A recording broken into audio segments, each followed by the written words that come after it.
Humanity's deepest space probe just sent us one final, impossible message. The Odysseus vanished after transmitting a single data stream, a signal that revealed a celestial object defying every law of physics we hold true. This discovery will challenge our fundamental understanding of reality and launch us into an unprecedented cosmic mystery. By the end of this story, you will witness how one impossible object transformed humanity's destiny among the stars. You will learn what the probe found and the staggering price required for its cosmic knowledge. What would you sacrifice for a truth that rewrites the universe? Dr. Aris Thorne's hands were shaking as she pulled up the final data stream. Her voice was a whisper in the quiet of the observatory, a tremor of disbelief. "This object," she said, "it is emitting energy signatures that should not exist. It defies entropy itself." The room fell into a profound silence. Entropy is the universe's ultimate rule, the slow and inevitable slide from order into chaos. Every star that burns, every living thing that dies, every machine that wears out, it all obeys this one unbreakable law. Yet the data from Odysseus showed a celestial body doing the impossible. It was not just producing energy, it was radiating it in perfectly stable, non-degrading waves. A symphony of power that never faded, never dissipated. It was like a fire that burned without consuming its fuel, a perpetual motion machine on a cosmic scale. The implications were terrifying. If entropy could be defied, then the fundamental arrow of time, the very thing that gives our universe its structure and direction, was not a law at all. It was a local condition, a rule that did not apply everywhere. The shockwaves from Thorne's announcement did not just ripple through academic journals, they sent governments into a frenzy. Within weeks, a covert mission was assembled under a veil of absolute secrecy. Its objective was simple and staggering: to send a crewed vessel to the coordinates Odysseus had provided, to look upon this impossible thing with human eyes, and to learn what it truly was. The price of that knowledge, however, was something no one could yet calculate. Eva Ristova stood before a wall of personnel files, her expression unreadable. She was a woman carved from decades of deep space travel, her eyes holding the quiet weight of countless void crossings. Her selection process was not a negotiation. "We need the best," she stated, her voice leaving no room for argument. "Not the most decorated, but the ones who can stare into the absolute unknown and not blink. I need a xenolinguist, a theoretical physicist, and a pilot who is not afraid of the things we cannot explain." Her choices were unorthodox. Dr. Kaito Tanaka, the theoretical physicist, was a man known for diagrams that looked less like equations and more like alien cartography. He spoke of reality as a set of malleable parameters, a perspective that had once placed him on the fringe of his field. He was the only person, Eva reasoned, whose mind was already structured to accept a universe where entropy was optional. The xenolinguist, Ilara Vance, was recruited from a remote listening post. Her expertise was not in human languages, but in the deep structural patterns of noise, the hidden syntax she believed existed in the cosmic background radiation and the chaotic chatter of pulsars. She did not just listen for messages, she listened for grammar in the static. And for the pilot, Eva chose Leo Murren. He was not a test pilot from the Martian run, but a veteran of the Kuiper Belt prospecting routes, a man who had navigated by instinct through fields of treacherous debris where sensor data was worse than useless. He trusted his gut as much as his instruments, a quality Eva valued more than any perfect landing record. Each was brought into a sealed briefing room and shown the same impossible data. They saw the perfect, unwavering energy signature of the object, a flat line of eternal output that made every law of thermodynamics seem like a local ordinance. They were told in no uncertain terms that they were being sent to confront something that by all rights should not be. The risk was not merely death. It was the potential unraveling of every concept they used to define reality itself. They each signed the waivers, their hands steady, their eyes clear.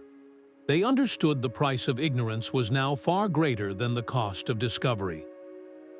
The Leviathan cut through the void, a sliver of reflected Earthlight against an ocean of black. Billions watched its departure, a collective breath held in hope and fear, but inside the ship, the mood was one of focused intensity. They were sailing into a chartless sea, toward a destination that physics itself had labeled impossible. Eva Rostova gathered her crew in the command nexus, the soft glow of the starfield the only light. Her voice was calm, a steady anchor in the unnerving quiet. Remember, she told them, her eyes moving from Tanaka's contemplative gaze to Vance's alert posture and Murren's ready stance at the helm. We are not just explorers. We are the first witnesses to a new reality. Our instruments, our training, every law we have ever trusted, they were all built for the universe we left behind. Out here, we must be prepared to see what is, not what should be. The journey itself was the first test. As they crossed the theoretical boundary into the anomaly's influence, the laws of nature began to soften at the edges. Leo Murren was the first to feel it. The ship's navigation, which usually responded with crisp, predictable feedback, now felt sluggish, as if space itself had become a thick, resistant fluid. He reported the sensation not with alarm, but with the cool precision of a man who trusted his instincts over his dials. Meanwhile, Kaito Tanaka's monitors were alight with silent fireworks. He observed particles behaving like echoes, their paths flickering in and out of existence. It was not chaos, he noted with a scientist's thrill, but a different kind of order, a physics where cause and effect were not rigidly chained together. He tried to explain it to the others, using the simplest analogy he could muster. It is like a river that sometimes flows upstream, he said. The water is still real, the current is still powerful, but the fundamental direction is no longer fixed. Ilara Vance listened, but she was not just hearing his words. She had her own array active, filtering the ambient energy of this strange space not for physical properties, but for pattern. She described it as listening to a symphony played by a single, impossibly sustained note. There was no melody, no progression, just a profound and endless signal. She found herself wondering if this was a language not of words but of state, a constant declaration of existence from the object ahead. Each of them, in their own way, was preparing to meet the source of this cosmic defiance, a place where fire burned without consuming its fuel and rivers of reality could flow in any direction. What would such a place look like? And what would it do to the minds that dared to behold it? The starfield ahead began to warp, its pinpricks of light stretching into luminous threads as if space itself were a canvas being pulled taut. Then the object resolved into view, and for a long moment, no one on the Leviathan's bridge could speak. It was not a planet, nor a star, nor any recognizable celestial body. It was a vast, geometric lattice that seemed to be woven from both solid matter and pure, coherent light, its form shifting seamlessly between the two states. One second it appeared as a crystalline structure of impossible complexity, and the next it dissolved into a swirling nebula of radiance, only to coalesce back into solidity. It was a paradox-given form. From his station, Leo Murren stared, his hands frozen above the navigation console. His voice was a low, awestruck murmur that cut through the silence. "It is," he said, singing. He was not speaking metaphorically. The object was emitting a profound, resonant harmonic frequency, a deep thrumming that they could not hear with their ears but that vibrated through the very hull of the ship. It was a physical sensation, a hum that resonated in their bones. More astonishingly, the ship's systems were responding. Power levels stabilized to perfect equilibrium, and the previously sluggish navigation controls became fluid and intuitive, as if the vessel itself was being guided by the melody. The object was not just making sound, it was communicating, its harmonic song interfacing directly with the Leviathan's core programming. Ilara Vance leaned into her console, her eyes wide with a linguist's fervor. "This is not random noise," she breathed. "This is syntax, this is structure." She explained that human language is linear, a sequence of sounds and symbols that build meaning over time. But this was a language of state, of being. The entire harmonic spectrum was the message, transmitted all at once. A complete thought expressing its own eternal, stable existence. It was a single, perfect chord that contained its own meaning. Kaito Tanaka watched his monitors, which were now displaying data that should have been pure fantasy. The object's song is not just a signal. He realized it is a set of instructions for local reality. It is telling space-time how to behave around it, enforcing a pocket of physics where energy does not degrade, and matter is not bound to a single state. He understood now that they were not looking at a machine, but at a manifestation of a conscious physical law. The crew of the Leviathan had found the source of the cosmic defiance, and it was not a cold, dead artifact. It was alive with a purpose, and it was already speaking to them, rewriting the rules of their ship, their bodies, and their minds with every passing second of its impossible, beautiful song. A low groan shuddered through the Leviathan's frame, the sound of a giant in pain. The serene hum of the object's song was suddenly overpowered by a violent, physical pressure that seized the ship. On the main viewer, the starfield twisted violently, the lattice of light and crystal warping into a spiraling vortex. They were caught in an invisible current, a riptide in the fabric of space. From the engineering station, Kale's voice cut through the alarm, sharp with a terror that was entirely professional. "The gravity," he shouted, "it is not a field, it is pulsing. It is alive." His words hung in the air, more frightening than any system failure. Gravity was supposed to be a constant, a predictable force dictated by mass. This was something else entirely, a rhythmic, breathing force that swelled and receded like a monstrous heartbeat. One moment, the crew was pressed into their chairs by a force of several Gs. The next, they were lifting against their restraints as the pressure vanished, only for the crushing weight to return seconds later. The ship's structural integrity field flared a desperate red, its warnings screaming across every console. Standard evasion protocols were useless, their pre-programmed maneuvers designed for a universe that obeyed rules this place had clearly abandoned. Leo Murren's hands flew across his panel, his face a mask of intense concentration. He was not fighting the pulse, he was listening to it. He stopped trying to overpower the waves of gravity and began to ride them, like a surfer navigating a treacherous, invisible sea. He would cut the main engines at the peak of a crushing wave, letting the force slingshot them forward, then fire the lateral thrusters in the fleeting moment of weightlessness to alter their angle.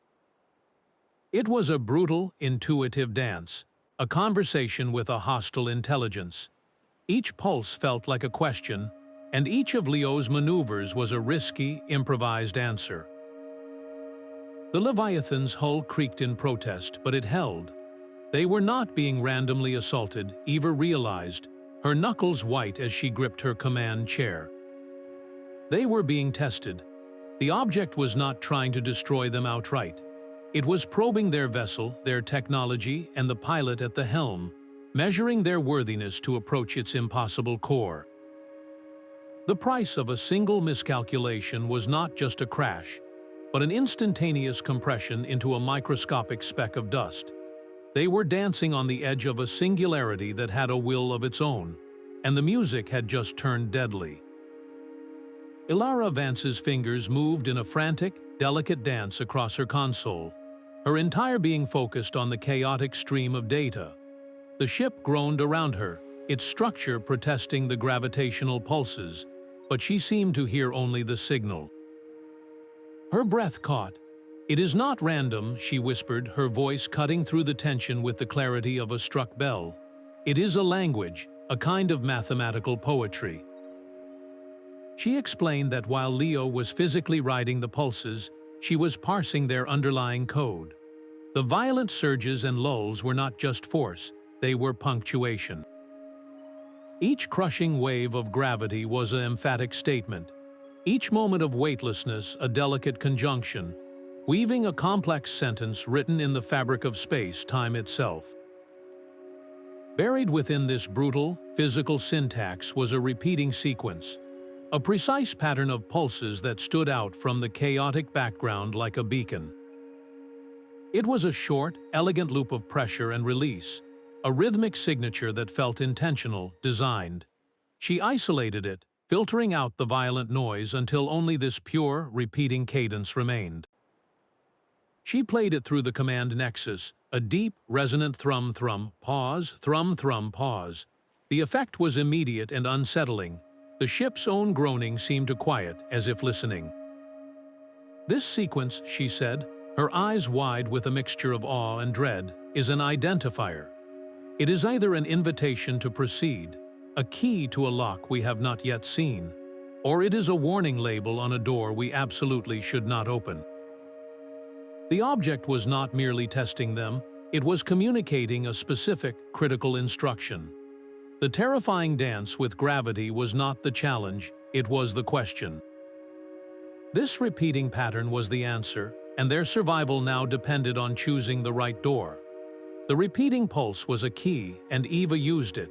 She ordered Leo to feed the precise rhythm, thrum-thrum, pause, directly into the ship's attitude thrusters, matching the object's own cadence. The violent gravitational assault ceased instantly, as if a disapproving god had been appeased. A path of calm space opened before them, leading to a vast, seemingly solid plane on the object's surface. It was an invitation, and they had no choice but to accept. Ben Carter volunteered for the scout pod mission. He was a materials specialist, a man who trusted his sensor arrays more than his own eyes. His descent was silent, the pod gliding toward the immense, geometric plane that shone with a soft, internal light. The landing was flawless, the struts settling without a sound on a surface that felt like smooth, cool glass. Carter's first transmission was full of professional wonder. "The composition is incredible," he reported, his voice crisp over the comm. "It reads as a perfect crystalline structure, stable and solid." Then he took his first step outside the pod, and the ground beneath his boots ceased to be solid. It did not crack or shatter. It became translucent like smoky quartz, and then utterly transparent. He was not standing on a surface. He was suspended above an infinite, vertiginous depth, where countless geometric shapes interlocked and flowed in silent, impossible patterns. His voice, when it returned to the Leviathan's bridge, was a strained whisper, stripped of all its scientific certainty. "My instruments," he stammered, "they are going insane.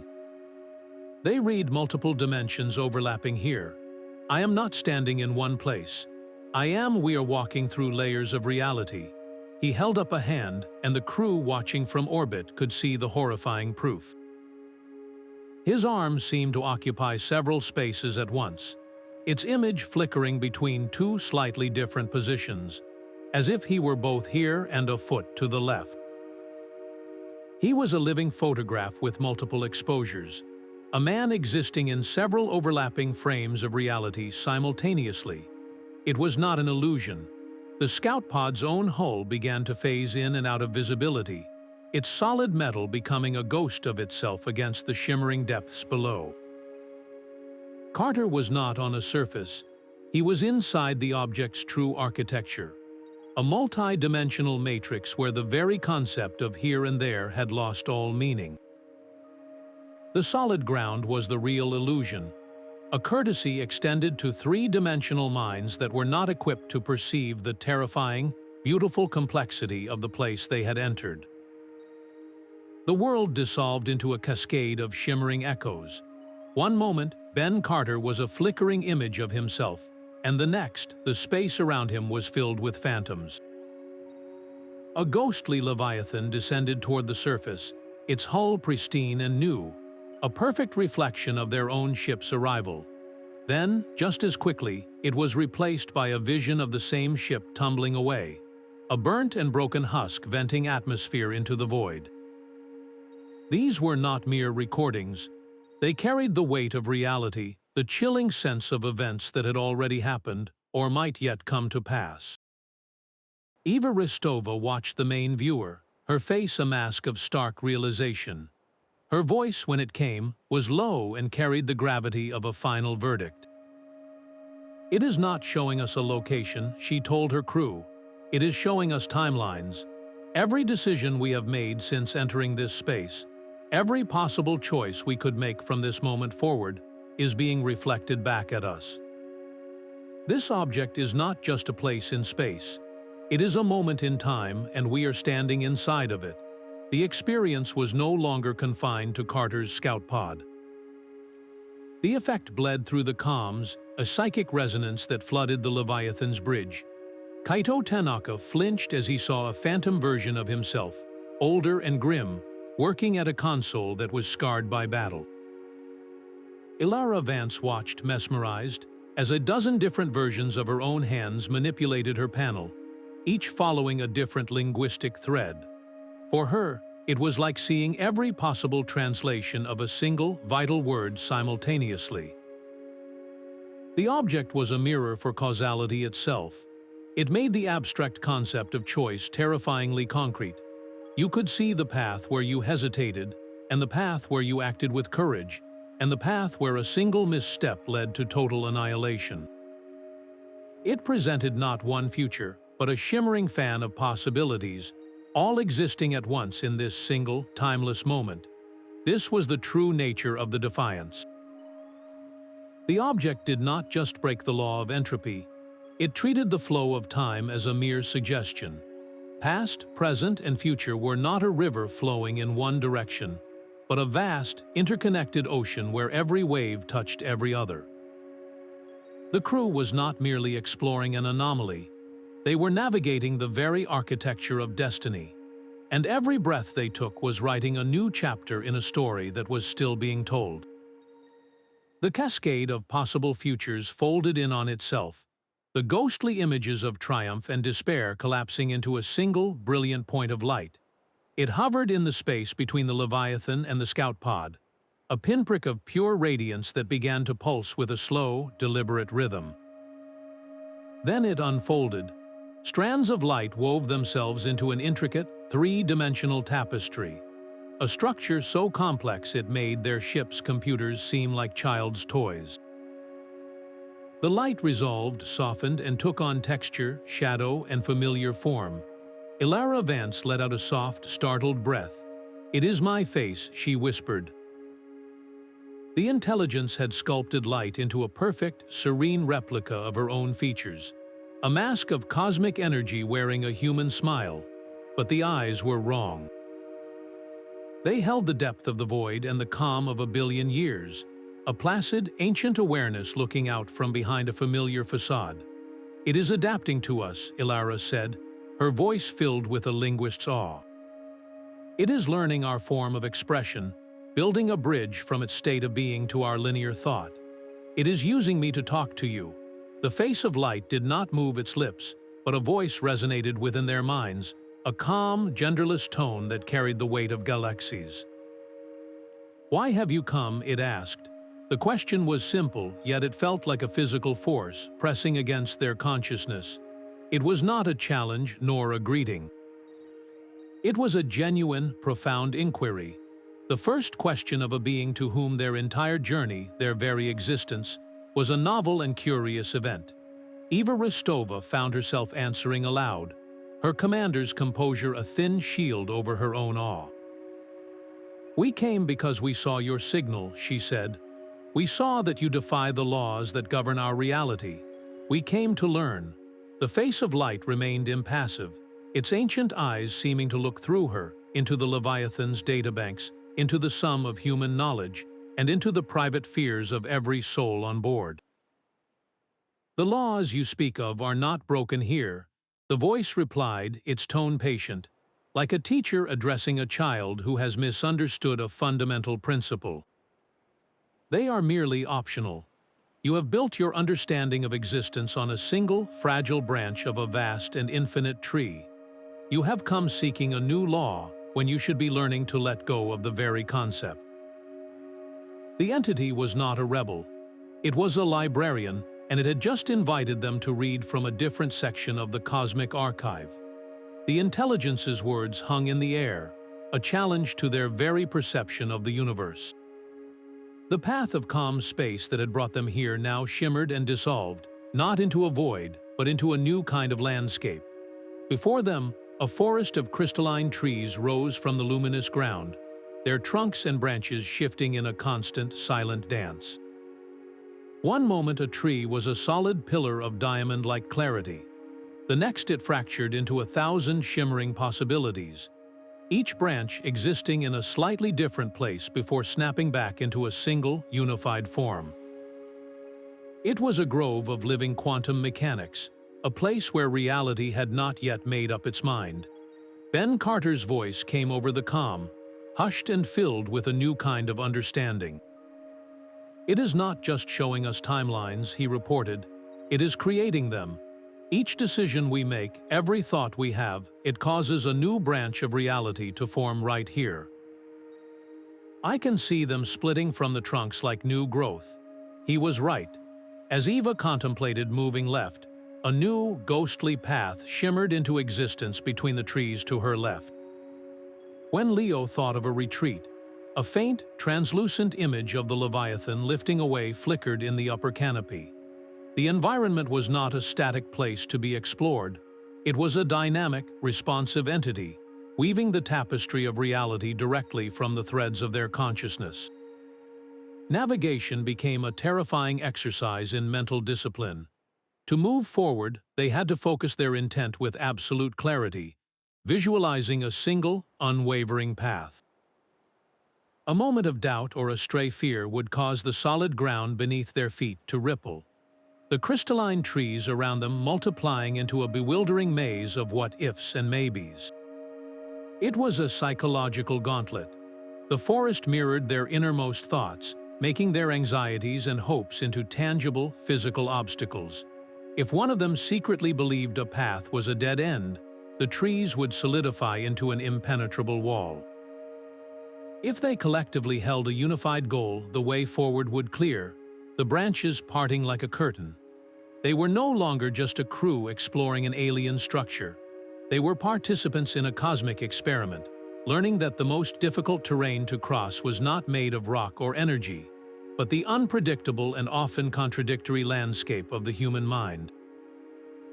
What would happen if their focus shattered completely, and the forest had to manifest every one of their conflicting desires at once?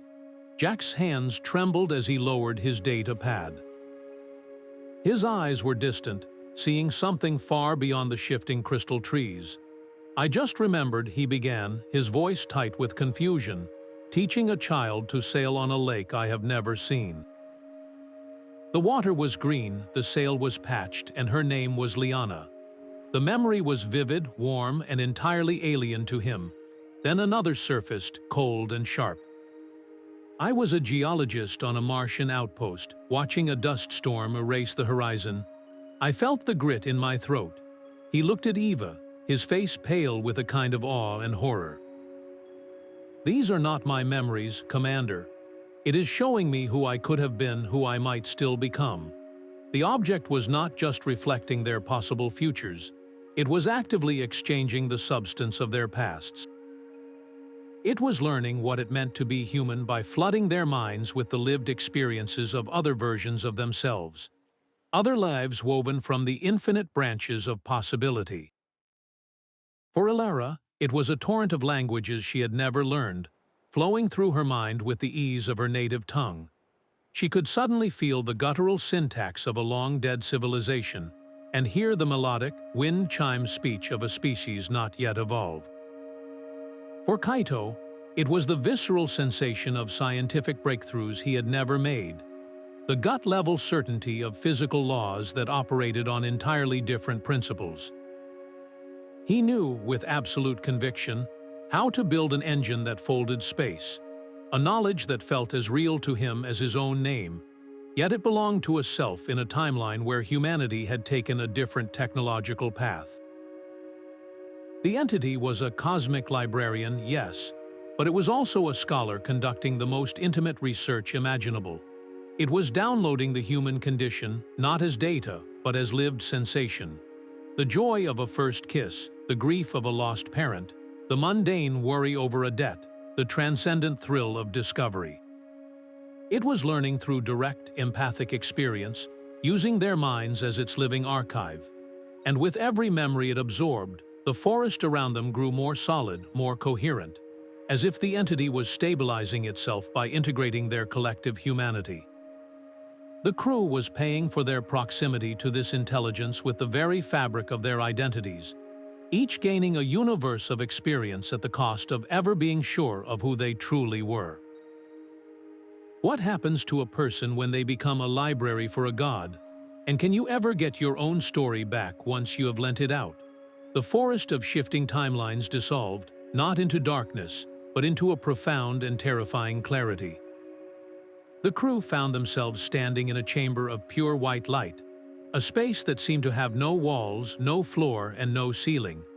Their own bodies were the only points of reference in an infinite, luminous void. The laws of physics did not just feel optional here, they felt entirely absent. Eva Ristova took a step, but her foot did not move forward or downward. It simply changed its position relative to her, a sensation so disorienting she felt her stomach lurch. There was no up or down, no left or right, only a shimmering field of potential. Kaito Tanaka stared at his own hands, watching them flicker between youth and old age, solidity and translucence. His voice was a breath of pure, scientific awe. "We are not in a place," he whispered. "We are inside a process." Aris Thorne stood beside him, her face illuminated by the boundless light. Her words, when they came, were a hushed, reverent realization that cut to the core of everything. "This is where it creates reality," she said. "We are standing inside a cosmic engine." The object was not a thing that existed within the universe. It was a machine that generated the very fabric of existence, a loom weaving the threads of space and time into the tapestry they perceived as reality. Every particle, every force, every law was a product of this silent, luminous forge. They were not merely observing a phenomenon, they were witnessing the source code of the cosmos being written in real time. To their senses, it was a formless void, but to the entity, it was a workshop of infinite complexity. Here, a dimension was spun from a single thought. There, a new fundamental constant was set, cooling from a state of pure possibility into a fixed rule. The chamber responded to their presence, to their very thoughts. A flicker of fear from Leo Murren manifested as a brief, localized shudder in the light, a tiny gravity well forming and vanishing in an instant. A moment of profound understanding from Ilara Vance caused the space around her to resonate with a soft, harmonious chime, as if the engine itself was acknowledging her insight. They were not just visitors in the engine room, they were becoming part of the fuel.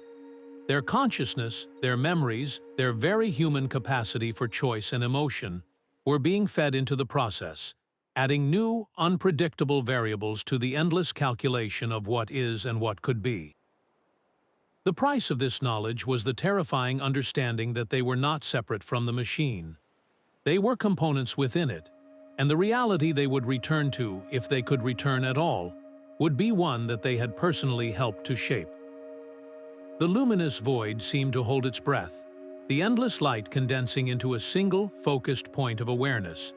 The voice that had spoken through Ilara's face resonated once more, its tone gentle yet inarguable, like the turning of a planet. "To understand is to connect," it said. "A bridge of knowledge must be anchored at both ends. One of you must remain." The silence that followed was heavier than any gravity pulse. It was the silence of a fundamental law being stated, as immutable here as entropy was back home. One of you must remain. The words were not a request nor a threat.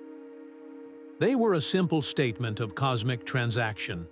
Eva Rostova's reply was immediate, forged from a lifetime of command and a deeply human creed.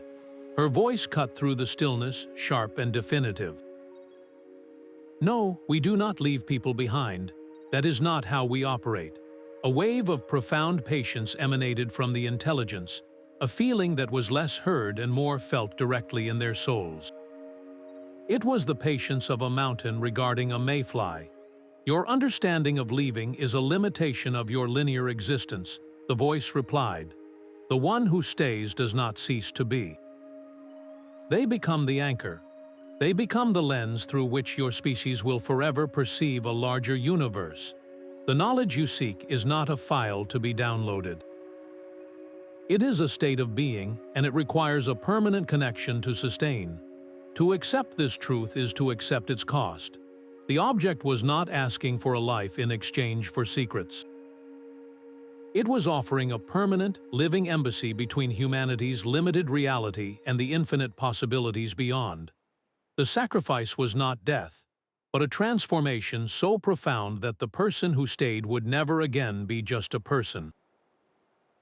They would become a part of the cosmic engine, a living node in the network of creation itself. The crew looked at one another, the weight of the choice settling upon them. Who would volunteer to become a monument to human curiosity, a permanent resident of this impossible place, forever separated from the flow of time and the people they love? The price of knowledge was not just a principle to be debated, but a person to be left behind. Ilara Vance stepped forward, her movement calm and deliberate in the shimmering void. "I will stay," she said, her voice carrying no trace of fear, only a profound and certain resolve. She turned to her crewmates, her eyes holding a light they had never seen before. "You all feel this as a sacrifice, but you are wrong. This is not a prison. It is a university of the multiverse. I can learn what humanity needs to evolve. I can become the translator for truths we are not yet equipped to understand on our own." Her gaze settled on Eva, a silent plea for understanding beneath the unwavering certainty. Eva Ristova felt the weight of command as she never had before. Her creed, the unbreakable rule of never leaving a person behind, was shattering against a higher law. To refuse Ilara's choice was to condemn all of humanity to a smaller, darker universe, to choose the safety of one soul over the enlightenment of billions. It was the ultimate commander's dilemma, and there was no correct answer, only a necessary one. Leo Murren looked away, his jaw tight. The pilot who navigated by gut feeling now lost in a sea of emotion he could not chart. Kaito Tanaka simply nodded, a slow, sad acknowledgement from a man who studied the malleability of reality, now witnessing its most personal and brutal application. They had to accept. To take the object's wisdom, they had to give it a part of themselves. Ilara would become the anchor, the permanent embassy between their linear world and the infinite. Her sacrifice was the final, staggering price of admission to a truth that would rewrite their species' future. As the crew turned to make the agonizing journey back to the Leviathan, the last thing they saw was Ilara, not fading but expanding. Her form began to glow, suffusing with the luminous intelligence around her. She was not being consumed. She was becoming the library itself, a living archive where a single human consciousness would forever walk the endless halls of cosmic knowledge, guiding her people from a place beyond time and space. The transmission began not as a sound, but as a silent flood, a river of pure data pouring into the Leviathan's core. Every system lit up, every storage drive filled to capacity and then expanded, the ship groaning under the weight of a library larger than all of human knowledge combined. From the scout pod, Ben Carter's voice was a mixture of triumph and terror. "It is giving us everything," he reported, the words tumbling out. "I am seeing schematics for energy systems that draw power from the fabric of space itself. Medical data that can reverse cellular decay, curing diseases we thought were permanent. And this is a map of the human soul. It is the architecture of consciousness itself." Back on the bridge, Kaito Tanaka watched the flow of information with tears in his eyes. He was not reading equations, he was witnessing the fundamental poetry of the universe. The data did not just describe how to build a better engine, it explained why energy exists at all. It did not just offer a cure for cancer, it revealed the deep, structural purpose of life and death in the cosmic cycle. This was not a list of answers, it was a new way of asking questions. Each piece of knowledge was a key that unlocked a deeper mystery, a truth that led not to an end, but to a beginning. The sheer scale of the gift was its own kind of weapon. How could humanity possibly process this? How do you give a child the keys to a starship? The data included histories of civilizations that had ascended, and the ruins of those that had crumbled under the weight of knowledge they were not ready to wield. It showed the peaceful application of a technology that could fold space, and the horrific, reality-shattering wars that erupted over that same discovery in another timeline. The intelligence was not just giving them power, it was giving them the context for that power, the cautionary tales written in the ashes of other worlds. And through it all, a single familiar signature was woven into the endless stream. It was Ilara. Her consciousness was the filter, the translator, the gentle hand guiding this ocean of information into a river their minds could comprehend. She was ensuring the data was not just raw, overwhelming power, but structured wisdom. She was the teacher, the curator, the permanent guardian standing at the gate between human limitation and cosmic infinity. The crew had not left her behind. They had planted a flag in the unknown, and she was the light shining from its peak, ensuring that the truth they had paid for so dearly would not destroy the world it was meant to save. A new shadow fell across the Leviathan's starboard side, sharp and angular where the object was all soft, shifting light. It was a warship, its hull bristling with weapon emplacements and corporate logos, a predator that had followed the scent of power. A harsh, unfamiliar voice crackled over the comm, its tone one of absolute entitlement. This is Commander Valerius of the omni-stellar vessel Chimera. By the authority of the Earth Commerce Protectorate, we are seizing this anomaly and all associated technology. It belongs to humanity. Eva Rostova's reply was immediate and cold, her voice a blade of tempered steel. You misunderstand, Commander. It does not belong to anyone. We are its students, not its owners. You cannot seize a teacher. You cannot claim a library as property. But Valerius and his corporate backers did not see a teacher or a library. They saw a weapon, an energy source, a patent to be filed and monopolized. Their world, you had no room for concepts that could not be owned, controlled, and sold. The Chimera's weapons systems glowed with malevolent intent, targeting not the Leviathan, but the shimmering, peaceful heart of the object itself. They were not trying to communicate with the intelligence, they were trying to capture it, to force its secrets into a box they could control.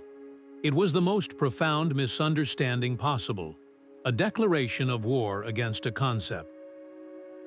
The object, which had been a realm of infinite patience and gentle instruction, now perceived a new kind of thought, a mind of pure, aggressive acquisition. The luminous space around them shifted in response. The gentle, resonant hum that had guided them changed its timbre, deepening into a note of dissonant warning. The very light seemed to harden, the air growing thick with a palpable sense of judgment. The corporate warship had not just threatened the Leviathan, it had insulted the very nature of the reality it sought to plunder. And the universe, it seemed, was about to give its reply. The Chimera's energy cannons flared, twin lances of destructive power screaming toward the heart of the luminous object. They never reached their target. A curtain of soft, iridescent light unfolded between the anomaly and the aggressor, a barrier that looked as fragile as a soap bubble. The beams struck it and simply vanished, not with an explosion but with a sound like a gentle sigh. The energy was not deflected or absorbed, it was unmade, its violent intent translated into a harmless, dissipating warmth. On the Leviathan's bridge, Aris Thorne watched her sensor displays, her voice filled with a quiet, reverent awe. "It is not fighting them," she observed. "It is teaching them a lesson about aggression." The object's response was a perfect, elegant demonstration of its nature. It did not retaliate in kind. It did not crush the warship with a superior force. Instead, it demonstrated the utter futility of violence within its domain. The Chimera fired again, this time with a full volley of plasma torpedoes. The result was the same. Each projectile dissolved into shimmering motes of light upon contact with the iridescent barrier. Their kinetic energy transformed into a brief, beautiful display of harmless luminescence. It was like throwing stones at the ocean. The ocean does not throw stones back, it simply accepts them, and in doing so reveals their insignificance. Commander Valerius' voice returned to the calm, but the tone of entitled command was gone, replaced by a raw, bewildered frustration. "Our weapons, they are having no effect. The systems are reading the discharges, but the energy is just disappearing." The corporate warship was not being destroyed. It was being ignored by a power so far beyond its comprehension that its most potent threats were rendered as meaningful as a child's tantrum. The object was making their aggression irrelevant. This was the true defense, not a shield, but a profound philosophical statement written in the language of physics. You cannot wage war on a library. You cannot shoot an idea. The Chimera had come to conquer and claim, and in response, the universe had simply given it a failing grade. The lesson was clear, but was anyone on that warship humble enough to learn it? Or would they, in their pride, find a way to turn this graceful refusal into an even greater catastrophe? The Chimera's engines flared with a desperate, violent light. They were reconfiguring, not for another futile weapons discharge, but for something far more reckless. A massive, claw-like energy harpoon deployed from its underbelly, glowing with a hungry, crimson aura. It was not designed to communicate or to learn. It was designed to tear a piece of the universe out and take it home. Commander Valerius' voice was a snarl over the open channel. "If it will not give up its power, we will take it. Prepare for a forced energy extraction." On the Leviathan's bridge, the air turned to ice. Kaito Tanaka's voice was a horrified whisper. "They are going to try and rip a hole in its structure." The localized space-time distortion from such an act. It would be like punching a hole in the bottom of a boat. We would all sink. The very fabric of reality around them, which the object held in such perfect, delicate balance, would unravel. The peaceful, luminous void would become a storm of raw, uncontrolled forces, a vortex that would consume both ships and shred the object itself. Eva Ristova opened a channel, her voice not shouting, but resonating with a calm, iron certainty that cut through the panic. "Stand down, Valerius. You are not looking at a resource. You are looking at a living dimension. You cannot own a star, and you cannot control a god. What you are about to do is not conquest, it is sacrilege. And it will destroy you and us, and everything we have ever known." She was not pleading for their lives, but appealing to a logic deeper than profit, a survival instinct more fundamental than corporate ambition. You believe you are seizing power, but you are threatening the foundation that allows power to exist. This entity is not in space, it is space. To attack it is to attack the ground you are standing on. For a terrifying moment, there was only silence, the harpoon pulsing with deadly intent. The Chimera hung in the void, a monument to humanity's oldest and most destructive fallacy, the belief that every mystery is a lock, and every key is a weapon.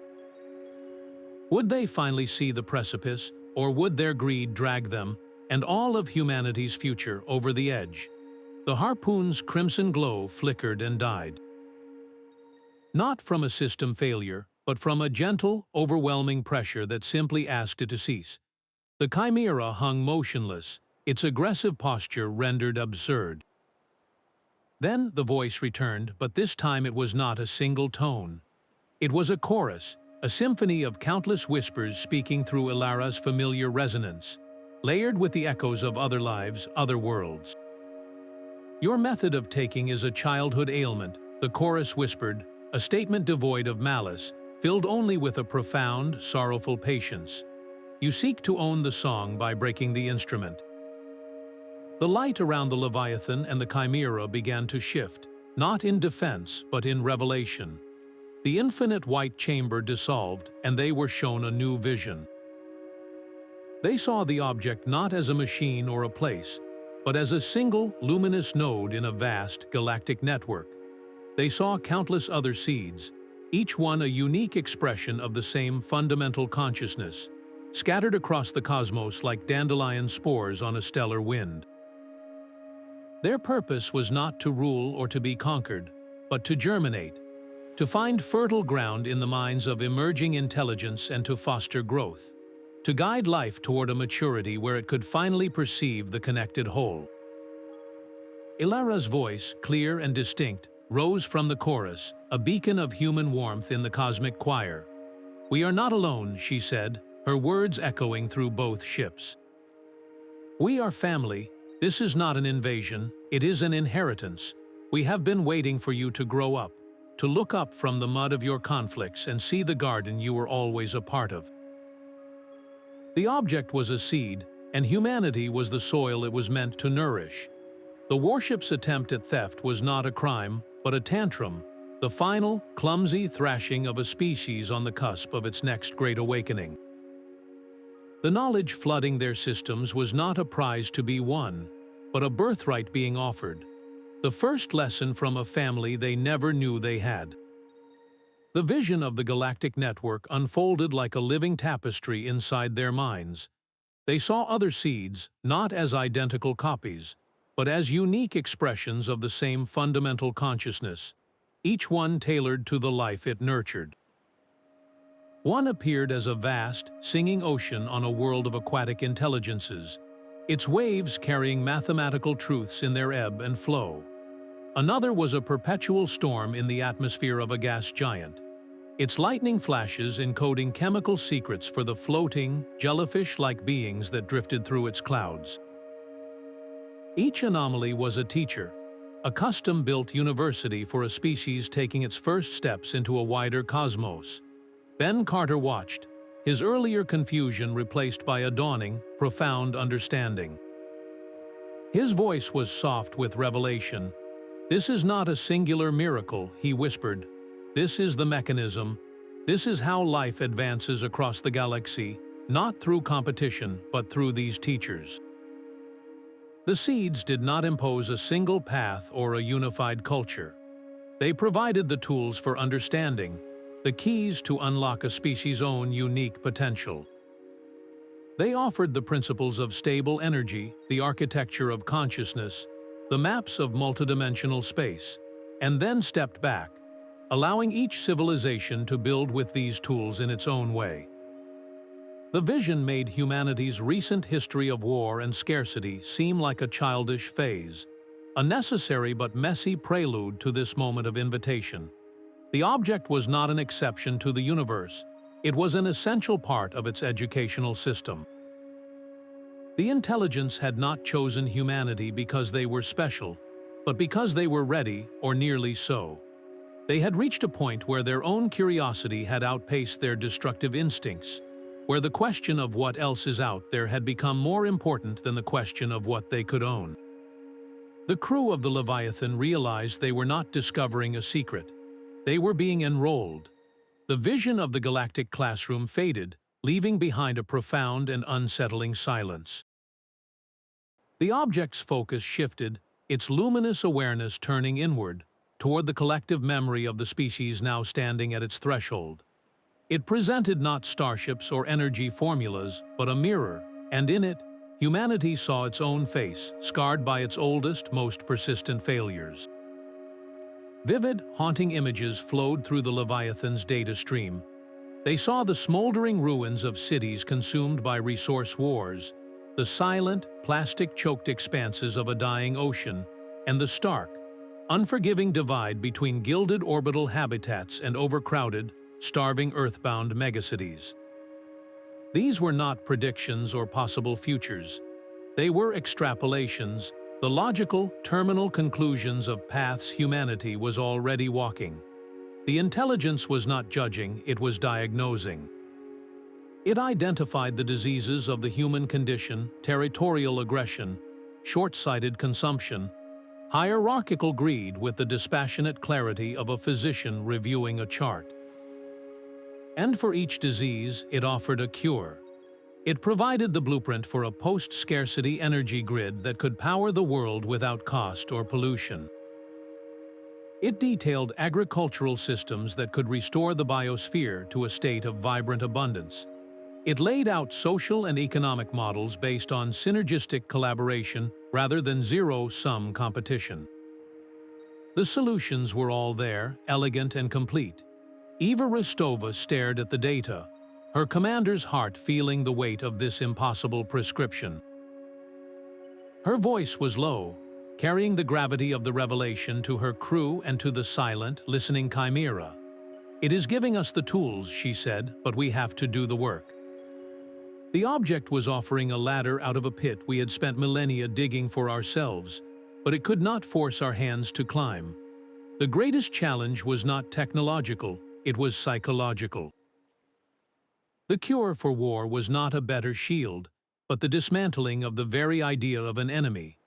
The cure for environmental collapse was not a technological fix, but a fundamental shift in seeing ourselves not as masters of the world, but as part of its living system.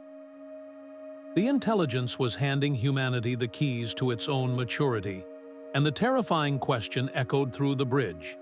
After a history defined by taking and conquering, did our species possess the collective wisdom to finally learn how to give, to share, and to heal? The change began subtly, a quiet hum in the back of the mind that grew into a shared awareness. Eva Rostova was studying the complex navigational data from their return journey when she realized she was no longer just reading the numbers. She could feel the ship, a living extension of her own nervous system. She knew the strain on the port thruster before the diagnostic alert flashed, sensing it as a dull ache in her own side. Across the command nexus, Leo Murren met her gaze and gave a slight nod. He had felt it too, and his hands were already making the micro-adjustments, a seamless, unspoken collaboration. They had not exchanged a single word. Kaito Tanaka, who had spent his life wrestling with abstract equations, now perceived the Leviathan's power core not as schematics, but as a flowing, rhythmic dance of energy. He understood its needs intuitively, anticipating fluctuations before they occurred, his mind operating on a level of pattern recognition that felt less like thought and more like instinct. Jax watched them all, a slow, wondrous smile spreading across his face. He looked at his own hands, then back at his crewmates. His voice was filled with a kind of relieved astonishment. "It is not giving us commands," he said. "It is rewiring us to be better versions of ourselves." The object was not just uploading data into their ship's computers. It was upgrading the wetware of their own brains, optimizing human consciousness to better interface with the profound truths it held. This was the true inheritance, the living component of the cosmic library. Ilara had become the permanent anchor, and they were becoming the translators, their very minds evolving into vessels capable of holding the impossible. They were learning to speak the language of the universe not with words, but with their entire being. The luminous space before the Leviathan began to ripple, the endless white folding in on itself like a flower closing at night. A tunnel of swirling, gentle light opened, its far end revealing the familiar, comforting pinpricks of the solar system's constellations. It was not a violent rift, but a prepared pathway, a bridge built just for them. Eva Rostova watched the star map resolve, her voice soft with understanding. "It is ensuring we get home safely with this knowledge," she said. The object was not just a teacher, it was a custodian, safeguarding the fragile vessel carrying its precious lesson back to the world. The journey through the wormhole was a silent, dreamlike glide. There was no sensation of speed, no disorientation, only the steady, gentle pull of the luminous corridor around them. It felt less like travel and more like being guided. A cosmic hand ensuring their passage was as smooth and untroubled as possible. Inside the ship, the crew felt the last vestiges of the object's influence settling into their minds like a foundational layer of thought. The cacophony of new memories and sensations began to integrate. No longer a chaotic flood, but a deep, quiet well of understanding they could draw from. They were returning not as the same people who had left, but as living conduits for a truth that would redefine their civilization. The wormhole deposited them gently at the edge of the Kuiper belt, the tunnel of light collapsing behind them into a single, fading point. Before them lay the long, dark haul to the inner planets, but the path was clear. They had been given a direct route home, a final courtesy from an intelligence that understood the urgency of their message. The knowledge they carried was a seed, and the object had ensured it reached fertile ground. Now the real work would begin. The familiar constellations were no longer just distant points of light. To the crew of the Leviathan, they were shimmering nodes in a vast, living web. The space between stars was not empty, but thrumming with invisible threads of connection, a luminous tapestry of cause and effect that pulsed with a gentle, universal rhythm. Aris Thorne stood at the viewport, her reflection overlaid with this new vision. Her voice was a soft murmur of revelation. "We are not seeing a new reality," she said. "We are seeing the universe as it truly is. The quantum connections between all things, the underlying fabric we could only theorize about before, is now as visible to us as the ship's own hull." This was not a hallucination. It was a permanent shift in their perception, the final and most profound gift from the object. They could now perceive the entanglement that binds every particle to every other, the silent conversation that hums between a distant quasar and the blood flowing through their own veins. For Leo Murren, navigating the ship home became an act of profound artistry. He no longer just plotted a course through void. He guided the vessel along the natural currents of this cosmic web, feeling the gentle tugs and resonances as clearly as a sailor feels the wind. The ship responded with an impossible smoothness, as if it, too, was finally operating in its intended element. Kaito Tanaka found himself in a state of continuous, quiet awe. He watched the energy flow from the ship's core, no longer as raw power, but as a beautiful, intricate dance of information exchanged with the quantum vacuum around them. He realized that every action, every thought, sent ripples through this web, touching things light years away in ways they were only beginning to comprehend. They were no longer separate observers of a cold, mechanical cosmos. They were integrated participants in a single, conscious, and infinitely connected existence. The silence on the bridge was not one of shock, but of absorption. How do you return to a world that sees only isolated objects, when your eyes have been opened to the living unity of everything? The Leviathan's communication array hummed to life, its signal bypassing every encryption and protocol to flood every public and private network on Earth. Eva Rostova's face, etched with the gravity of the void, appeared on a billion screens. Her voice was calm, yet it carried the weight of galaxies. "We bring you a gift," she began, and a warning. "The data we are transmitting contains the keys to limitless energy, the end of disease, and the understanding of consciousness itself. But this knowledge does not come without a price. It comes with a responsibility we have never before been forced to face. We must evolve, not just technologically, but as a species. We must learn to share, to collaborate, and to see ourselves as a single family on a single world. If we fail, if we use these gifts for the old games of power and profit, the result will not be mere conflict. It will be a swift and certain irrelevance. We must evolve, or we will most certainly perish." The transmission ended, leaving behind a silence more profound than any explosion, and then the data began to flow. Across the planet, the old certainties shattered. In the United Nations General Assembly, a normally reserved diplomat from a small island nation stood, her hands trembling as she held a datapad. "The schematics for a clean fusion reactor are here," she said, her voice cracking. "We could power the entire world, end our reliance on fossil fuels within a decade. But who will build it? Who will control it?"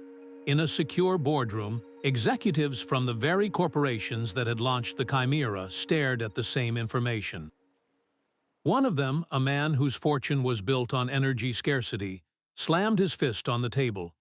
"This isn't a gift, it's a wrecking ball. We can't just give this away. It has to be managed, rolled out carefully to prevent economic collapse." Another, younger executive shook her head, her eyes wide with a different vision. "Economic collapse. This is the end of economics as we know it. This technology makes scarcity obsolete. The only thing collapsing is our excuse for not solving our problems." The debates were not polite. They were raw, visceral confrontations between the past and a future that had arrived uninvited.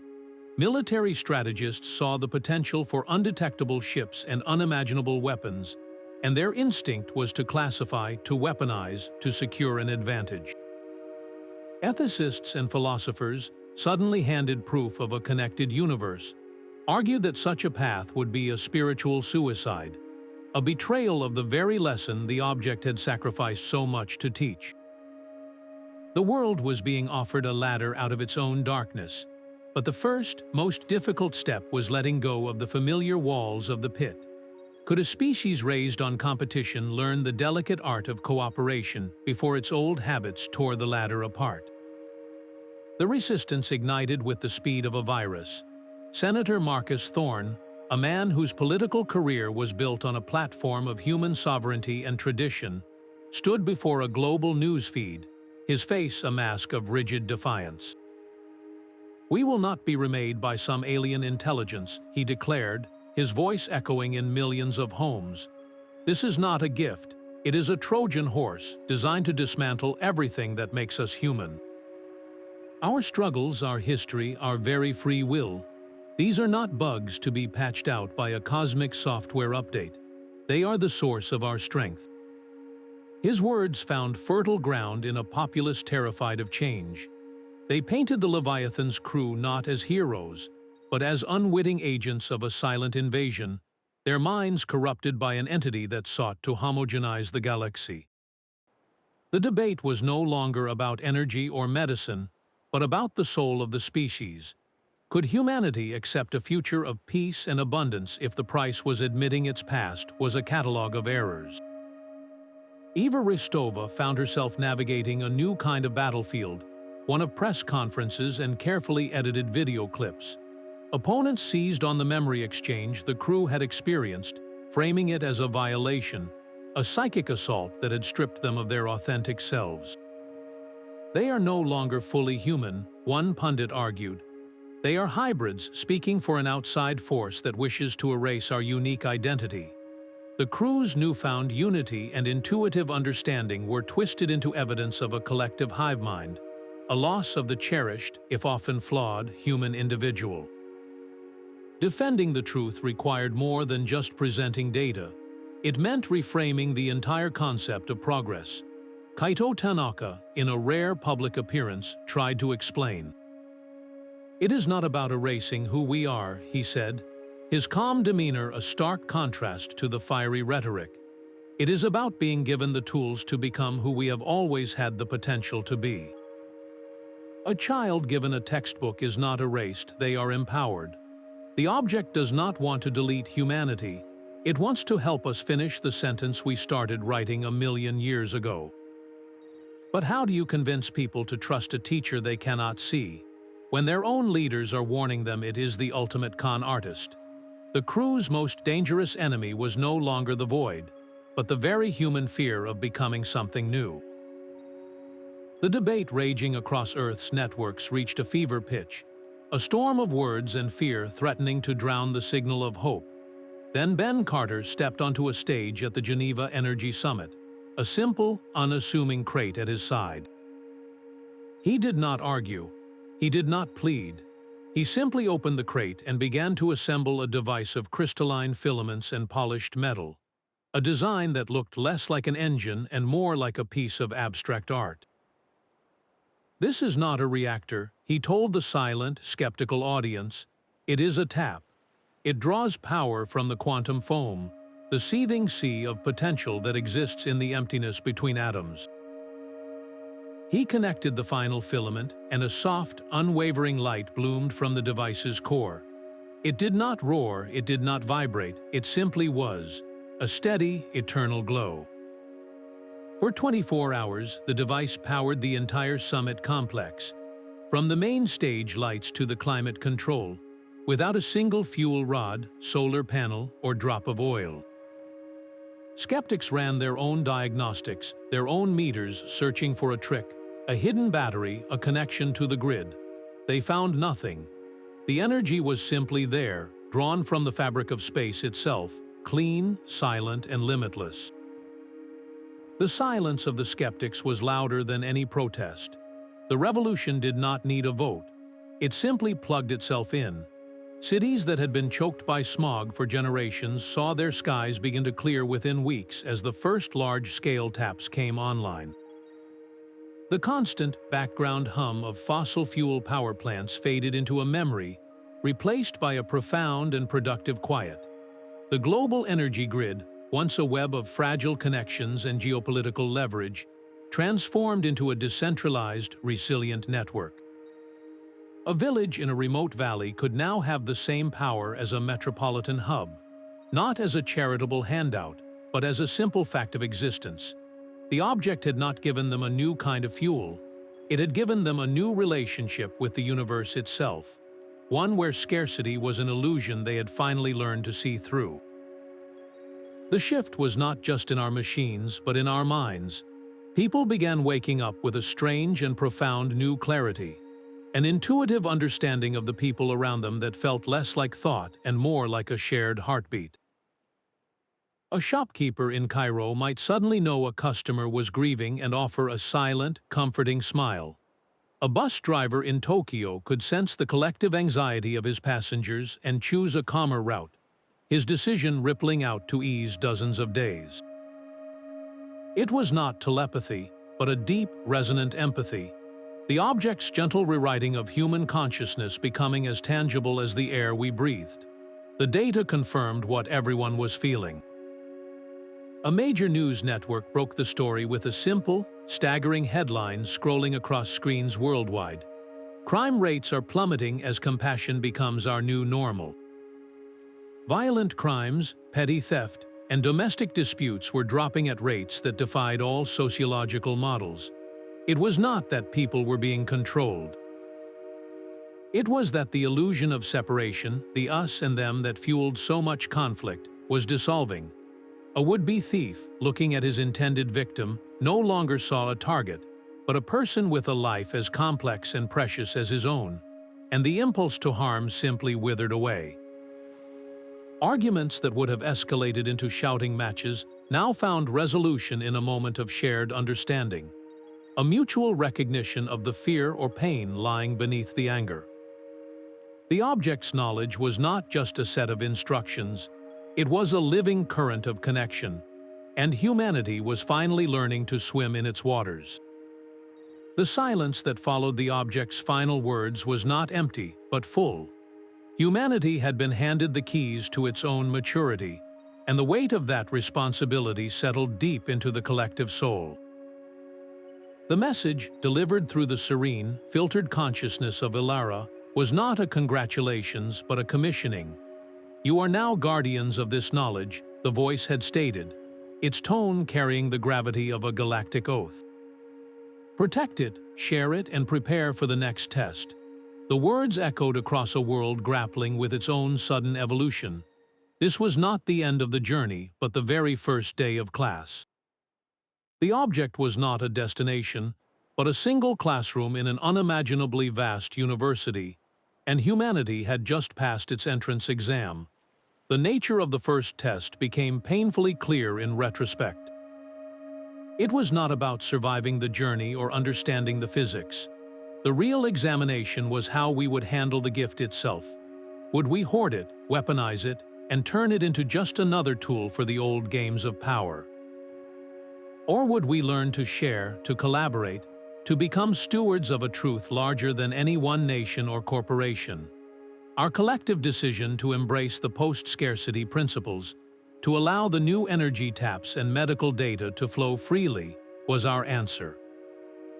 It was the answer that unlocked the next level of our cosmic education. But what could the next test possibly be?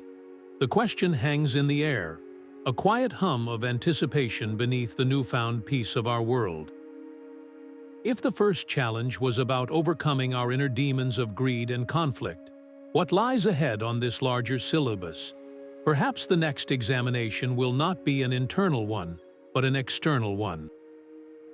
Now that we are learning to function as a unified planetary civilization, perhaps the test will be how we interact with other students in this same galactic school. The object was a seed, and we now know there are countless others. Are we ready to meet the civilizations that nurtured them, to engage in a dialogue not as conquerors or competitors, but as fellow learners? The knowledge we guard is not a trophy to be displayed, but a living flame that must be kept burning, a light we must be prepared to share with the next species that looks up at the stars and dares to ask a question. Our homework is to build a civilization worthy of the final exam, whenever and whatever it may be. The old national flags were quietly folded away, their symbols of division rendered obsolete by a shared galactic citizenship. In their place, a new emblem was raised, a single stylized seed sprouting into a web of interconnected stars. The Galactic Outreach Program was not born from a treaty, but from a collective exhale, a species-wide decision to turn its gaze outward. Eva Ristova stood before the inaugural assembly, her presence a living bridge between humanity's past and its future. Our mission, she announced, her voice carrying to every screen on the planet, is to find other seeds and help other civilizations as we were helped. We are no longer merely the students of the cosmos. We are now its tutors. The Leviathan, retrofitted with the gentle, intuitive technology born from the object's data, was designated the flagship of a new fleet. Its crew, their minds permanently attuned to the universe's deeper rhythms, became the natural leaders of this unprecedented endeavor. They were not admirals or generals, but guides and translators. Kaito Tanaka oversaw the development of new sensory arrays designed not to scan for weapons or resources, but to detect the unique harmonic signatures of other seeds, the faint, beautiful songs of cosmic teachers scattered across the spiral arms.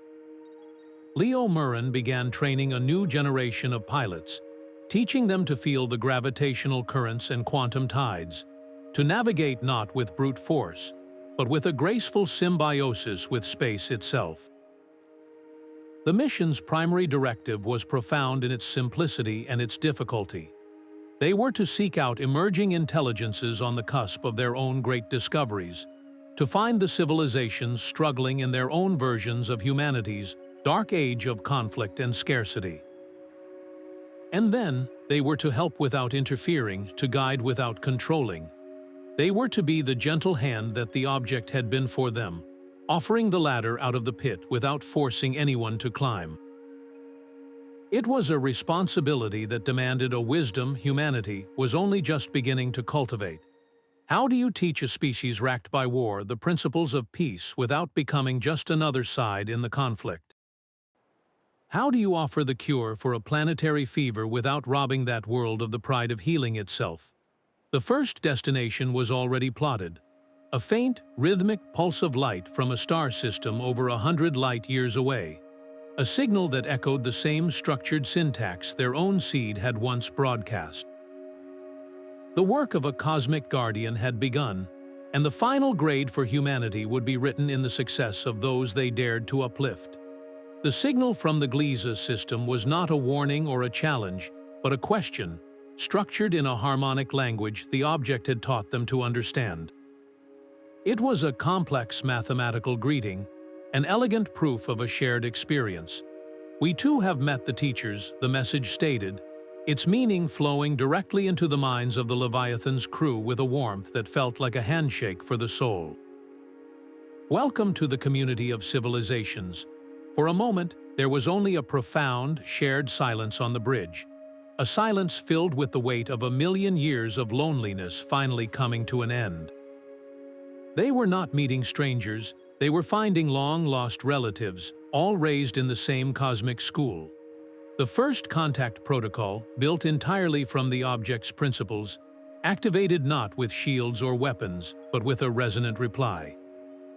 It was a package of pure data, a gift containing the story of humanity's own journey, from our first fearful fires to our recent, stumbling steps into the light. We sent them our art, our music, the sound of our oceans, and the record of our struggles. We sent them our failures and our triumphs, not as a boast, but as an offering of shared vulnerability. We did not hide the wars or the greed, but presented them as the childhood illnesses we were still learning to overcome, the very challenges their own species had likely faced. The response was immediate. A new data stream arrived, this one containing the history of the Glezans, a species that had evolved in the deep, lightless oceans of a frozen moon, communicating through intricate patterns of bioluminescence and pressure waves. They shared their own dark age, a time of territorial conflict fought in the absolute blackness of their abyssal plains. And they shared how their seed, which had appeared to them as a silent, geometric city of light at the core of their world, had taught them to perceive the connections between all living things, turning their world from a battlefield into a symphony. This was the true purpose of the community. It was not a galactic government or a trade alliance. It was a support network, a forum for civilizations to share their unique solutions to the universal problems of existence.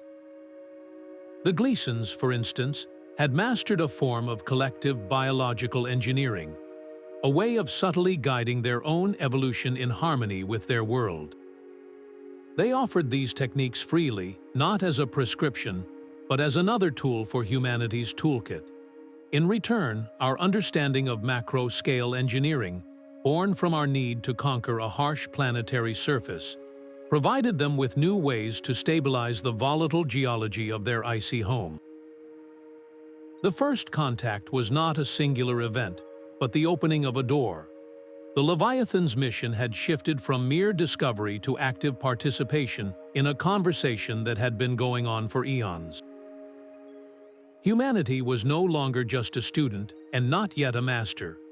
We had become a peer, our voice joining a chorus of 1,000 different songs, all harmonizing around the same central, luminous truth taught by the seeds.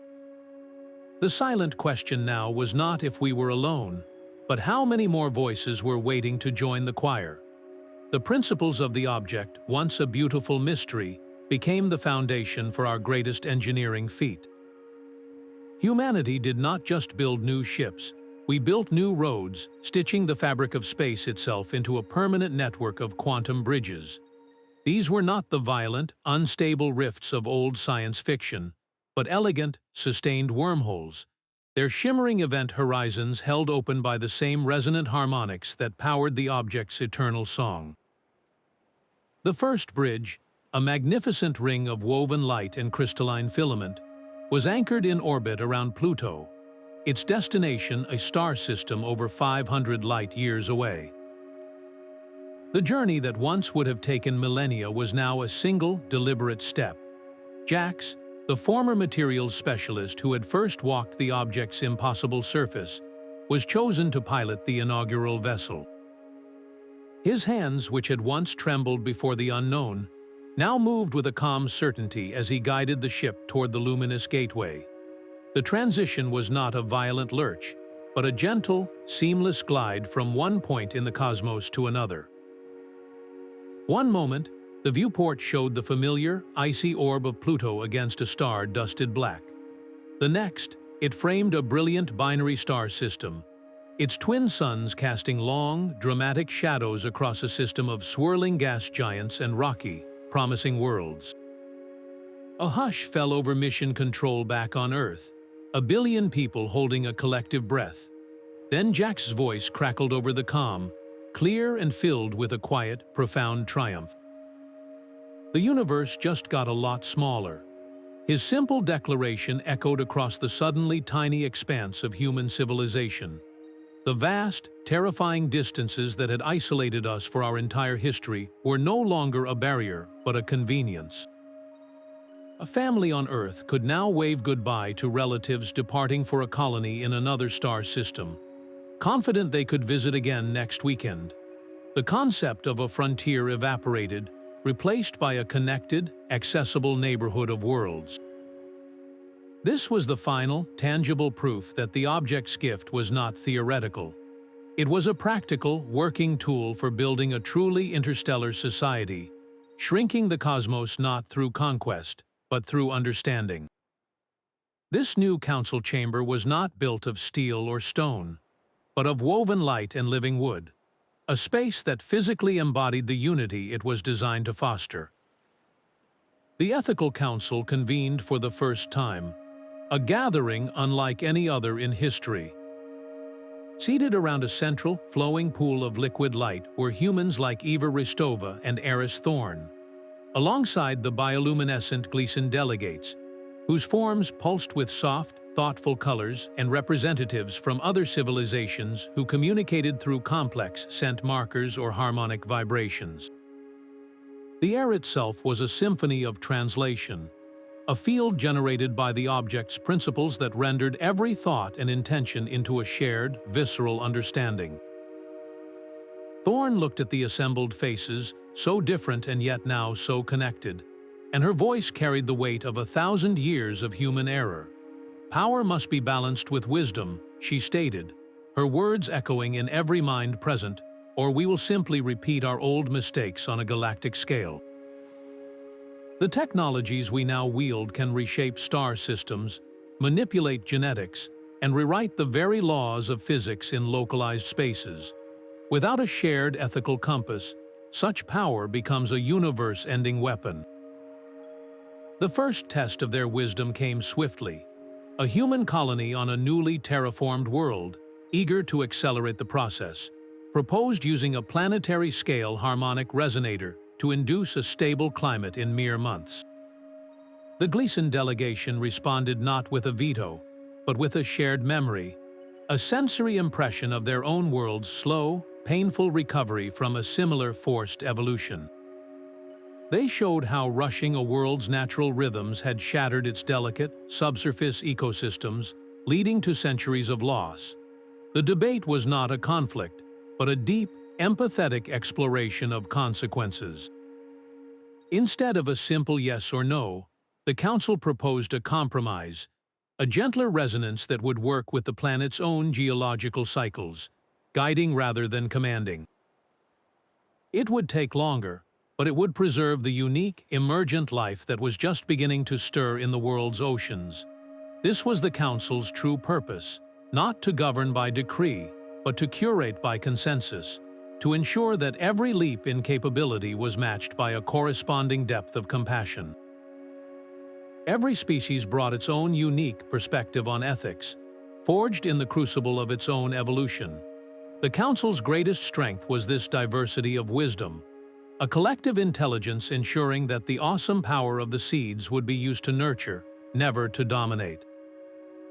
The question hanging in the chamber was no longer about what they could build, but about what kind of universe they, as its new guardians, were morally obligated to create. The children simply knew. In a classroom on a newly established colony world, a young girl named Leon looked up from her terminal, her brow furrowed not in confusion but in gentle correction. "Your equation is beautiful, teacher," she said to the holographic instructor, "but the constant for subspace resonance is more fluid here. It breathes." She then sketched a correction in the air with her finger, a shimmering, three-dimensional formula that incorporated variables the teacher's own programming had not yet been updated to include. She was 7 years old. These were the first children born after the object's signal had rewired human consciousness, and they were not merely learning the new sciences. They were born speaking their language. For them, the quantum connections that bind the universe were not theoretical concepts to be studied, but a tangible, felt sense, as real as the warmth of sunlight. They displayed a quiet, natural telepathy, not of spoken words, but of emotions and pure intent. A child would feel a friend's sadness from across a playground and bring them a favorite stone without a word being exchanged. A toddler, frustrated at a toy, would find it gently reassembled by an older sibling who had simply felt the need to help. They moved through the world as if it were a single, interconnected organism, and they were its most aware selves. Their teacher, an older woman named Anya who had lived through the tumultuous years of first contact, watched them with a sense of profound wonder. She once remarked, "It is not that they are smarter. It is that they are fundamentally more connected. They do not see a wall between thought and reality, between self and other. They are evolving into something new, something better." These children did not need to be taught ethics or empathy, for to them, causing harm was as illogical and self-destructive as cutting off their own hand. Their intuitive grasp of physics was not a collection of memorized laws, but an innate understanding of how energy wanted to flow, how space preferred to fold. They were the living, breathing culmination of the object's gift, the next step in a human evolution guided not by random mutation, but by conscious cosmic instruction. They were the true heirs to the library, and they were already reading from chapters their parents could only glimpse in dreams. The universe was not a collection of isolated objects, but a single, breathing composition. The data from the object revealed a pattern so vast it redefined the word itself. It was not a pattern of stars or galaxies, but of consciousness itself, a fundamental field that permeated every cubic centimeter of space, a symphony of awareness that had been expanding since the first moment of existence. Ben Carter, looking over the revelations with the quiet eyes of a man who had touched the impossible, found the perfect words.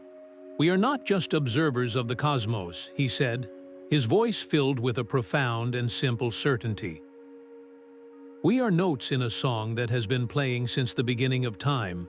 This was not a metaphor. The cosmic background radiation, the spin of electrons, the birth of stars, and the rise of life were all part of a single, coherent harmonic structure. The seed objects were not anomalies but amplifiers, nodes that helped local consciousness tune into this universal frequency. They were like the resonators in a grand piano, ensuring that every note, from the smallest thought to the largest galactic cycle, contributed to the beauty of the whole. Our individual lives, with all their joy and sorrow, were not insignificant. They were essential melodies within the greater arrangement. A single act of kindness created a ripple of harmonious vibration, while an act of violence introduced a note of dissonance that the entire symphony worked to resolve and reabsorb. This explained the object's gentle guidance. It was not imposing order from the outside, but helping humanity learn to play its part in tune with the rest of creation. The ultimate goal was not uniformity, but a richer, more complex harmony, where every species, every world, every conscious being added its unique voice to the eternal, unfolding song. We had spent our history believing we were alone in a silent, mechanical universe.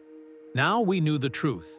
We were born into a choir, and we were only just learning to listen to the music we had always been singing. Her voice is a whisper in the static between stars, a familiar echo where you least expect it. During the first test of a new quantum bridge, when the equations threatened to destabilize, a young engineer heard a woman's voice humming a forgotten childhood melody. Her hands moved on their own, inputting a correction she could not have possibly known, and the bridge snapped into perfect, stable alignment. The data logs showed no external signal, only the ghost of a harmonic resonance that matched Ilara Vance's unique cognitive signature. She is the silent partner in every breakthrough, the gentle nudge when a path forks toward danger. In the deep archives where children learn the history of the awakening, Some report a friendly presence looking over their shoulders, a feeling of warm approval when they grasp a difficult concept about universal connection. She does not give them the answers, but she helps them find the right questions. Her most profound communication is not a word, but a feeling that floods the mind during moments of collective uncertainty, a wave of calm certainty and boundless curiosity. It is a sensation every citizen has felt at least once, a silent reminder from the heart of the library itself. Her final, lingering message to the species she helped uplift is not a command, but an eternal encouragement. Keep learning, she whispers on the solar winds. The universe has infinite lessons, and so humanity presses onward, not as masters of a finished truth, but as perpetual students in a cosmos that is endlessly, beautifully, and humbly unfolding. The object's final transmission opened a door in their minds, revealing not a single room of knowledge, but an endless, shimmering corridor. It was a library, but one that defied every human concept of the word. Its shelves were not made of wood or data crystals, but of living light, and its volumes were the recorded experiences of countless civilizations, each one a unique perspective on the nature of existence itself. Eva Ristova felt the sheer scale of it press against her consciousness, a humbling, terrifying, and exhilarating weight. Her voice was barely a whisper, yet it carried the gravity of the revelation to her crew. "This is our inheritance," she said, "the collective wisdom of the cosmos. It is not a weapon or a tool. It is a story, and we have just been given a library card." This was not a dry archive of dates and discoveries. It was a living record of feeling and context. You could access the moment a silicon-based life form first understood the mathematics of stellar fusion, feeling the resonant click of comprehension vibrate through its crystalline structure. You could experience the serene, final decision of an aquatic species to merge its individual consciousnesses into a planetary mind, a choice made not from fear, but from a fulfilled curiosity. The library held the artistic triumphs of races that painted with scent, and the philosophical breakthroughs of beings who experienced time as a single, eternal moment. Every joy, every failure, every quiet insight from a million different worlds was preserved here, not as cold information, but as a shared empathic memory. The purpose of this cosmic repository became staggeringly clear. It was a safeguard against the ultimate tragedy, the permanent loss of a unique voice in the universe's chorus. A species that died out without passing on its story was a song forever silenced. The seed objects were the librarians, the gatherers and preservers of these songs, ensuring that even if a civilization fell, its wisdom, its art, and its essence would remain, a permanent part of the universal record. Humanity's own tumultuous history was already there, being integrated, our wars and our peace, our pettiness and our profound compassion, all being woven into the grand, ongoing narrative. This changed the very meaning of exploration. The mission was no longer about finding new resources or even new life. It was about recovering lost chapters of the cosmic story. The faint signal from a long-dead star was no longer a mystery to be solved, but a tragedy to be redeemed, a voice to be pulled from the silence and given back its place in the library. The crew of the Leviathan, and by extension all of humanity, had been given a sacred task. They were no longer just students or even guardians. They had become archivists of eternity, charged with the solemn, beautiful duty of ensuring that no story, no matter how small or strange, would ever be truly lost again. What song will we add to this infinite collection? And how will our chapter be remembered by those who read it a billion years from now? The harmony of the galactic choir was broken by a single, discordant note. It registered not as a sound, but as a cold tremor in the cosmic web, a wave of absolute stillness rolling toward them from the void between galaxies. The data was undeniable and terrifying. An entropy cascade, a ripple in the fabric of reality where the laws of thermodynamics were not merely optional, but were failing completely. It was a wave of cosmic death, not a violent explosion, but a silent, relentless erasure that turned vibrant star systems into cold, static, and permanent dust. This was not a local phenomenon. The wave was ancient, vast, and moving with the slow, inevitable patience of a universe winding down. It would not be stopped, only endured or redirected. The Ethical Council convened in a state of profound emergency, the usual gentle hum of shared thought now sharp with urgency. The Gleason delegate, its bioluminescence flickering with patterns of deep alarm, projected a sensory impression of the wave's effect. It was the feeling of a memory being forgotten, a song fading into a silence from which no echo could ever return. This was the final examination the object had prepared them for, a test of everything they had learned. Could a coalition of species, so recently students themselves, now perform an act of cosmic preservation? The solution was not a shield or a weapon. The object's library held the principles of reality stabilization, a way to weave a protective resonance, a pocket of enduring physics that could shelter their entire galactic sector from the unraveling tide. But the energy and coordination required were beyond any single civilization. It demanded a symphony of unimaginable scale, with every species contributing its unique voice to the chord.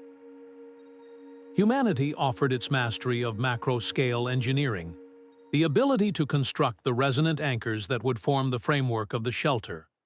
The Gleasons contributed their deep understanding of biological synchronization, weaving the consciousness of every living being in the sector into the stabilizing field, turning trillions of minds into a single, focused intention of preservation.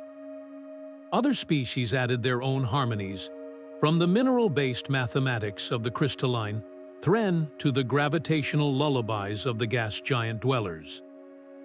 The work was a frantic, beautiful chaos. Ships shaped like living coral drifted alongside human vessels of woven light, all working in perfect, unspoken concert. They positioned the anchors not in physical space, but in the deeper layers of quantum reality, creating a lattice of stable existence that hummed with a collective will to live. As the entropy wave finally washed over their sector, the effect was not a collision, but a gentle negotiation. The wave of stillness met the field of resonant life and simply parted, flowing around their pocket of reality like a river around a stone. Inside the shelter, stars continued to burn, life continued to breathe, and the symphony of consciousness played on. They had not conquered entropy. They had learned to coexist with it, to carve out a sanctuary for life within its vast, indifferent flow. The final test was passed not with a victory, but with a profound act of collaborative guardianship, securing their place not as the owners of the cosmos, but as its humble, eternal stewards. Earth now gleams in the void not as a planet of nations, but as a campus for the cosmos. Its cities pulse with a light that is both energy and understanding, their structures grown from living crystal and resonant metal, humming in harmony with the planetary consciousness below and the star lanes above. A historian, her eyes holding the calm of one who has studied the entire arc of human folly and triumph, reflected on the transition. The object did not change what we are, she observed, it showed us what we could become. The shift was not an erasure, but an awakening. Humanity did not lose its drive, its passion, or its creativity. Instead, it shed the fear and scarcity that had once twisted those qualities into conflict. The same competitive spirit that once fueled corporate wars now drives teams to solve complex problems of interstellar ecology, racing not for profit, but for the sheer joy of a universe better understood. The ancient human longing for connection, once confined to family and tribe, now extends effortlessly to a biologist from a methane atmosphere and an engineer whose thoughts are expressed in shifting magnetic fields. We did not become a different species. We simply grew into the best version of ourselves, our inherent potential unlocked by a truth we were finally ready to hear. The Sol system has become a grand central station for knowledge, a place where 1,000 different civilizations exchange not merely goods, but the very essence of their experiences. In vast, tranquil galleries that orbit Jupiter, the art of a million worlds is experienced not as a static display, but as a shared sensory immersion. A visitor can feel the profound, collective grief of a species that learned to communicate through the slow, patterned collapse of neutron stars, or share in the joyous, chaotic light festival that celebrates the hatching of a star-faring race of avian creatures. The lessons of the library are lived here every day. Our old conflicts are not hidden away in shame, but studied with compassionate curiosity by newly contacted races facing their own versions of the same struggles. We offer our history not as a blueprint, but as a cautionary tale and a testament to the possibility of change. The historian's final thought hangs in the air, a quiet challenge to any who might think the journey is over. We have become what we saw in the object's mirror, but the reflection is never static. It continues to evolve, and so must we. What new possibilities will we see in that mirror 1,000 years from now? And what will we have to become to reach them? The stars beyond the viewport were no longer distant points of light, but familiar signposts on a map humanity had finally learned to read. The Leviathan, its hull now etched with the graceful, flowing scripts of a dozen allied civilizations, cut a silent path through the void. Its mission was no longer one of desperate inquiry, but of solemn purpose. It carried the collective hope of a species reborn, a living archive of hard-won wisdom destined for the next student in the cosmic classroom. In her final log entry before the long jump, Eva Ristova's voice was calm, a steady beacon in the quiet hum of the ship. She did not speak of engines or coordinates, but of the profound truth that now guided their path. "The teachers are waiting," she said, her words a quiet vow to the infinite dark, and the classroom is infinite. Her statement was not a metaphor, but a literal description of their new reality. Every star system held the potential for a seed, for a civilization perched on the brink of its own great awakening.